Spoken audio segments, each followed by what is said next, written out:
Hi, welcome to First Pages. I have a historical romance for you today by Catherine Levesque called The Crusader. The moon had long since disappeared behind the gathering storm clouds. Smoking torches lit the muddied street, a dank avenue smelling of urine and sweat. Shouts could be heard in the distance as a figure in the shadows turned his head in the direction of the clamor, listening intently. Staying to the recesses, he moved away from the uproar that was following him. A heavy mist began to fall, washing the blood from his boots and leaving a clear path for his enemies to follow. As the man struggled down an alleyway and emerged onto a larger avenue, the shouts of urgency and the clank of armor seemed to be growing more distant. A small ray of hope filled his dying heart as he succeeded in losing his adversaries for the moment. But soon enough, he knew, they would discover their folly and retrace their tracks that would lead them in the direction of their crippled quarry. The injured man refused to ponder the eventuality of his capture. His interest at the moment was locating the healer he knew to be located along this avenue. And considering his life was draining with each step, he knew his time was running short to find him. His breathing was coming in heavy gasps by the time he reached the end of the street, stumbling as he veered to the right. Recapturing his balance, albeit clumsily, his fading eyesight struggled to locate the door emblazoned with the carving of a flaming candle. A door, the bleeding man had been told, identifying the finest healer in Naharia. By the time he reached the end of the long row of mud brick housing with still no carving in sight, the man began to wonder if he would live long enough to find it. Had he missed the symbol? Mayhap. It would not have been difficult, considering death was claiming his eyes as well as his body. Mayhap he simply hadn't seen it. Meanwhile, the mist had turned into a steady rain. The man licked his lips, quenching his dry mouth. Stumbling over the gutter, he fell heavily against a brick wall, grunting with pain. Slouching against the hard stone, struggling not to collapse completely, he realized that he was angry with the turn of events. He wasn't ready to die, and resented the fact that he was being forced to accept his demise prematurely. He had come to the Holy Land to fight the Muslim insurgents, and was fully prepared to meet his death on the field of battle. But not here, dying like a common villain on the streets of the dirty town without his armor and weapons to verify his importance, dying before he could complete the task he had started. The warrior drew in a heavy breath, glancing down at the massive hand covering the wound in his torso. Noting the fingers covered with rich red blood and the deepening crimson stain on his hose, he knew the prognosis was grim, and found himself wondering why he was wasting his time in search of a physic. He was as good as dead. Still, it was not in his nature to accept defeat. He had to continue, or die trying. Sighing again, he lifted his gaze to make another attempt at locating the physics hovel when he abruptly caught sight of a small, uneven door several yards away.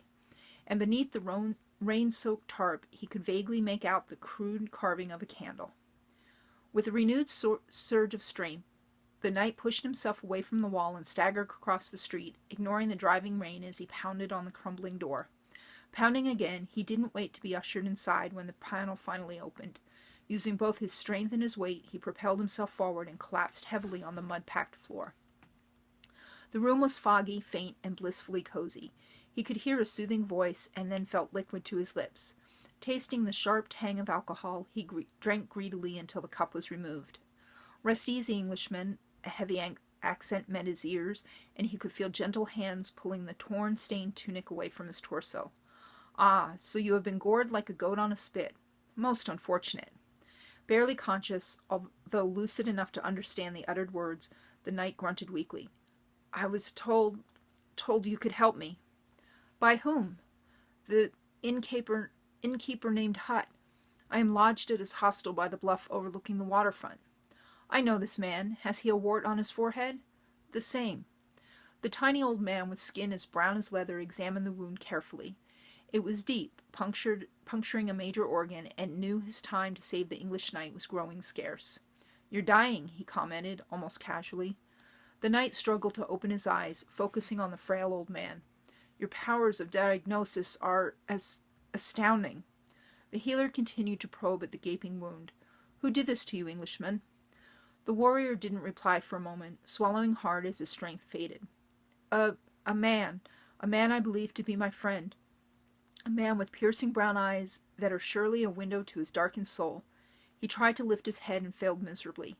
Can you help me, or do you resign my fate to God? The old man stood up, moving for a cedar table flanking the wall. A table laden with a variety of mysterious devices, potions, and medicaments. He rummaged about with an urgency as he spoke. There is but one true God, Englishman, but Allah does not accept English into his heaven. Therefore I must save you from the fires of your pagan-made hell. Wet and bleeding on the floor, the knight closed his eyes wearily. I've not come to debate the differences in our religions. For what I have witnessed within the past 2 years, it would be quite easy to question the existence of any god, Muhammad's or Abraham's. But you do not question, the old man said softly, casting the English knight a long glance. You believe fully, else you would not be here in an attempt to save your life. The warrior's clear brown eyes opened slowly to focus on the wrinkled old man. Why do you say this? The Muslim smiled faintly. Because I sense your work on this earth is not yet complete. He turned back to his table, leaving the Englishman staring after him, pondering his words. As the old man busied himself at the cluttered table, the knight slowly turned his focus to the ceiling above. There is much yet to do, he mumbled. Much yet to live for. The healer lit a wick dipped in fish oil, heating the contents of a small glass vial suspended on a metal frame. A wife, Sir Knight? A lover, mayhap? Dark blonde hair, closely cropped, dried soft and bright in the warmth of the room. The knight's breathing calmed, growing more unsteady as his physical state deteriorated. Still, his mind struggled through the cobwebs of approaching death to concentrate on the old man's question. Nay, he whispered, the heavy lids closing. No lover, no wife, only secrets. And that is the beginning of The Crusader by Catherine Levesque. If you want to read more, please click on the buy links in the description. If you like the channel, please subscribe. Thank you for supporting authors and the words that we write. And as always, happy reading.